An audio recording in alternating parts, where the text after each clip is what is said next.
chers internautes, merci beaucoup à vous tous qui allez suivre cette émission. Merci de votre confiance. C'est l'émission Vérité en ligne qui est présentée par le vôtre, tonton de la presse congolaise. Comme vous le savez, chaque semaine nous recevons les différents invités, les artistes, les humanitaires, les hommes politiques, pourquoi pas les évangélistes. Alors aujourd'hui, je suis dans la ville de Moscou comme l'actualité l'oblige.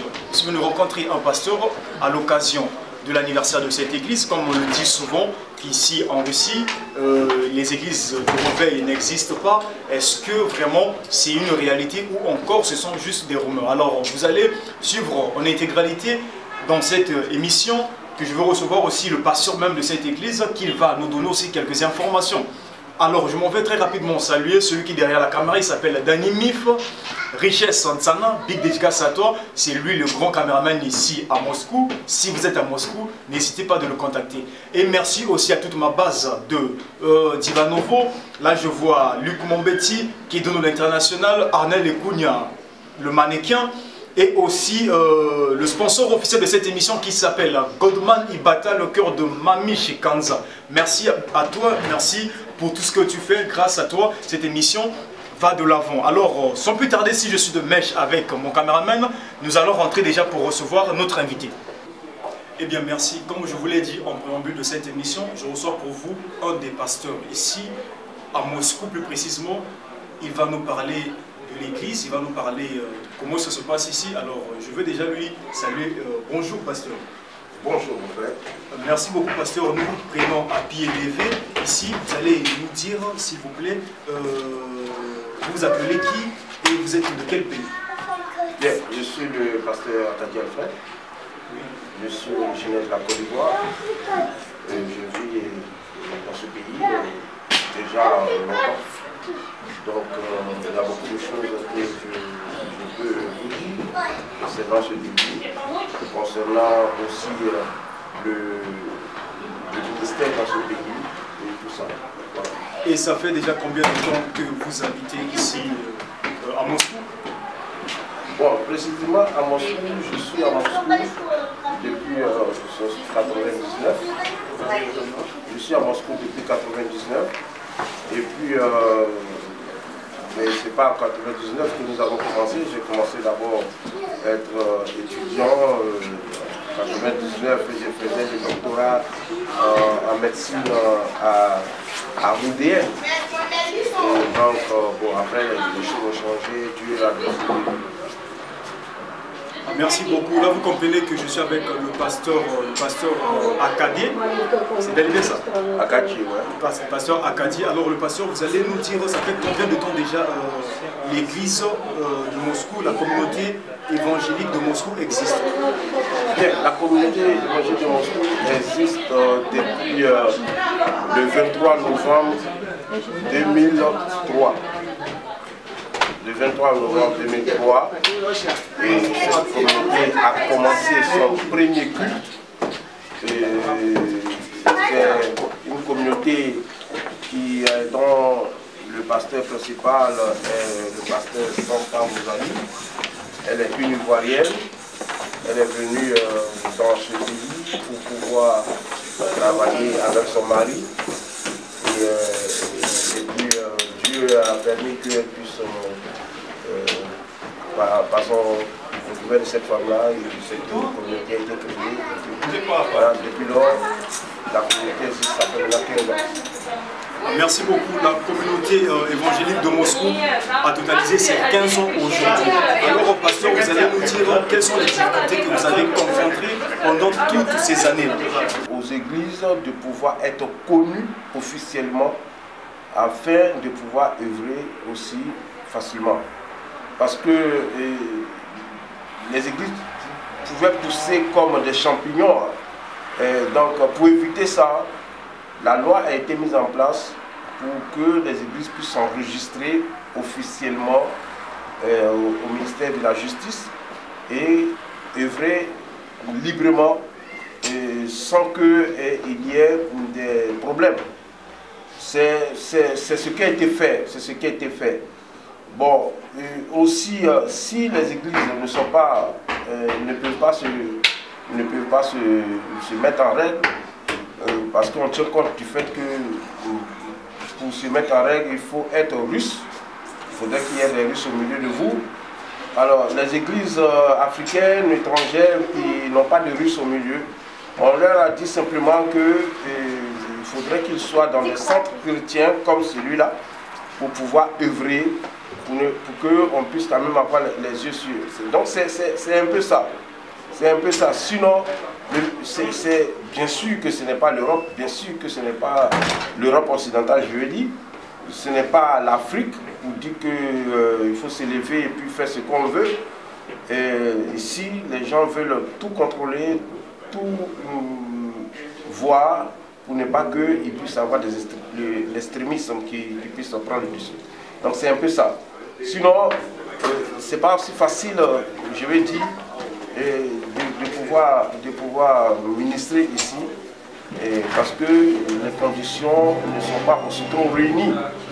Mais, vous savez, il n'a pas été dit que les choses doivent être faciles.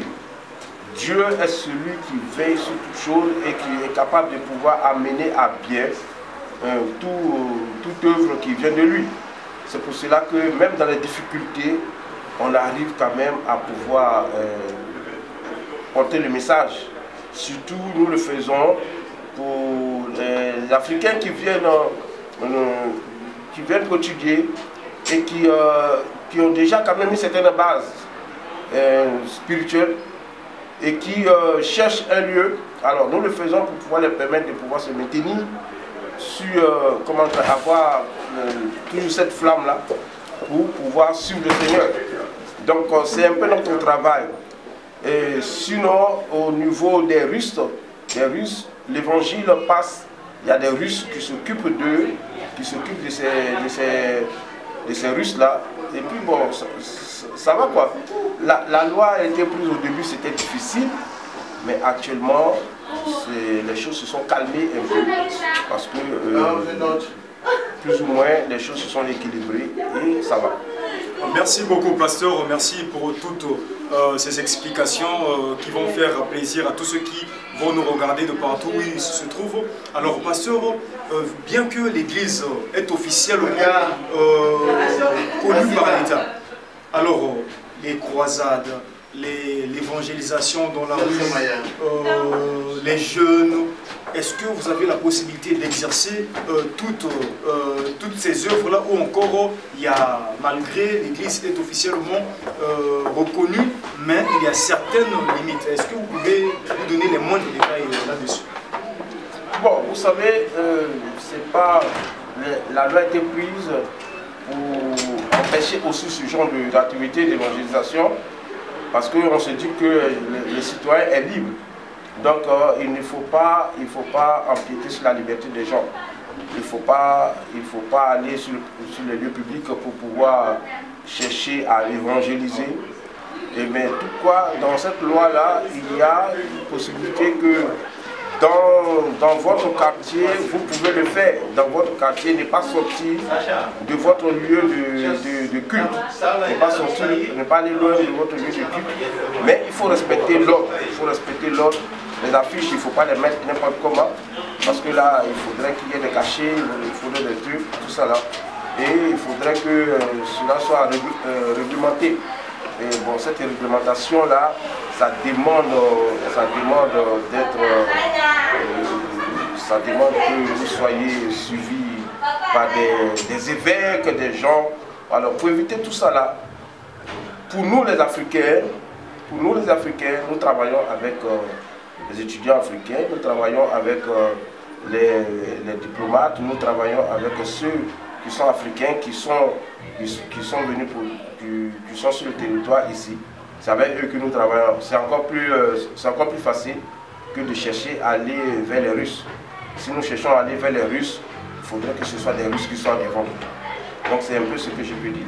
Merci beaucoup, pasteur. Nous sommes pratiquement à la fin. Nous n'avons pas besoin de votre temps parce que vous êtes là occupé. Nous avions pris à pied levé. Alors, pasteur, cela revient à dire les églises de réveil ici en Russie, ça fonctionne, mais elles doivent être officiellement reconnues par l'État. Alors, dans les endroits publics, par exemple les arrêts de bus, les centres commerciaux, est-ce que vous avez la possibilité d'évangéliser, de prêcher ou encore ces endroits-là, vu que votre église est reconnue officiellement à une adresse précise, vous ne pouvez que vous arrêter par là. Oui, il ne faut pas sortir du cadre de votre environnement. Il ne faut pas aller dans les supermarchés pour pouvoir évangéliser. Ce n'est pas autorisé, vous n'allez pas le faire. Parce que si vous le faites, c'était comme si vous êtes en train de vous créer du désordre. Et là, les autorités vont venir et puis faire ce qu'il faut faire. Donc pour éviter tout ça, là, je crois qu'il faut rester dans votre environnement, là où vous êtes. Et c'est là que vous pouvez faire votre évangélisation, tout ça. Mais comme je le dis, ici, il faut éviter d'importuner les gens, il faut éviter de pouvoir, comment dirais-je, parler comme ça en public à haute voix. Je crois que le corps à corps peut être possible. Et le corps à corps peut être possible. Mais ce corps à corps aussi, il faut savoir où il faut le faire. Il faut savoir où il faut le faire. C'est pour cela, c'est pour dire que, bon voilà, nous ne sommes pas encore dans un pays où tout est permis. Parce que il faut reconnaître que ce pays est en train de se chercher. Ce pays est en train de chercher ses marques. Donc, pour l'instant, il est encore regardant sur beaucoup de choses pour ne pas qu'il y ait des débordements. Donc, c'est un peu ça. Mais je crois que dans l'avenir, les choses vont changer. Merci beaucoup, pasteur, parce que nous croyons avec Dieu tout est possible. Alors, parce que nous sommes arrivés pratiquement à la fin. Un dernier mot à tous ceux qui vont nous regarder en Afrique, en Asie, en Amérique, en Europe de l'Ouest et en Océanie. Alors, eux qui ont une autre facette de voir les choses par rapport à l'évangélisation ici en Russie. Qu'est-ce que vous pouvez leur dire? Vous êtes un pasteur, vous servez Dieu ici, plus de 15 ans. Alors, un dernier mot pour qu'ils puissent au moins retenir dans tout ce que nous avions eu à dire. Bien, je veux dire à tout le monde, tous ceux qui nous suivent partout, que le travail du Christ est en train de se faire. Il n'y a pas de territoire où l'évangile de Christ ne sera pas porté. L'évangile de Christ ira jusqu'aux extrémités de la terre. Ici, ce pays fait partie de ce que Dieu a créé. C'est aussi un territoire qui a besoin de l'évangile. Il faut dire qu'ils ont vécu longtemps renfermés. Ils sont en train de s'ouvrir. Donc, il faut être patient. Il faut être patient. Les choses vont prendre le bon départ. Et je crois que l'évangile de Christ ira jusqu'aux extrémités de ce pays pour amener les Russes à pouvoir croire qu'il y a un Dieu qui est vivant et qui est capable de pouvoir aussi changer leur vie. Donc je demanderai à tous de nous porter aussi dans leur prière, tous les chrétiens qui sont à travers le monde, de nous porter dans leur prière afin que l'œuvre de Dieu dans ce pays puisse prospérer. C'est tout ce que je peux vous demander. Et priez pour nous. Je crois qu'avec vos prières, tout changera. Merci beaucoup. C'en est fini avec le pasteur que j'ai reçu, mesdames et messieurs, ici dans la capitale de la Fédération de Russie, Moscou. Il est le pasteur de l'église de la communauté évangélique de Moscou. Il nous a donné quelques explications par rapport à tout ce qui se passe face aux églises de réveil ici en Russie. Alors merci beaucoup de rester connectés sur Vérité en ligne, pasteur. Vous étiez sur Vérité en ligne, une émission qui est faite, et puis c'est aussi la chaîne. Donc si vous avez un petit mot à dire par rapport aussi à l'émission Vérité en ligne, c'est moi qui suis le présentateur. Un dernier mot peut-être à dire à tous ceux qui vont regarder, tous ceux qui sont déjà abonnés sur Vérité en ligne. Bien, je vous remercie de l'honneur que vous m'avez fait de me tendre votre micro et me permettre de pouvoir m'exprimer. Je crois que c'est une très bonne chose que Vérité en ligne existe. Ça permet de pouvoir connaître certaines vérités, des choses que des personnes peut-être des choses qui se disent et qui ne sont pas certainement pas vraies. Alors Vérité en ligne nous permet de pouvoir nous exprimer et de pouvoir dire ces choses. Mais je pense que je remercie les représentants, les ceux qui ont mis sur pied cette chaîne-là, c'est ça? C'est une chaîne Vérité en ligne. Une vérité en ligne. Et que le Seigneur puisse vous fortifier pour que vous puissiez continuer votre travail pour éclairer encore des milliers de personnes, ceux qui vous suivent. Parce qu'on a besoin de la connaissance et de la vérité pour savoir certaines choses.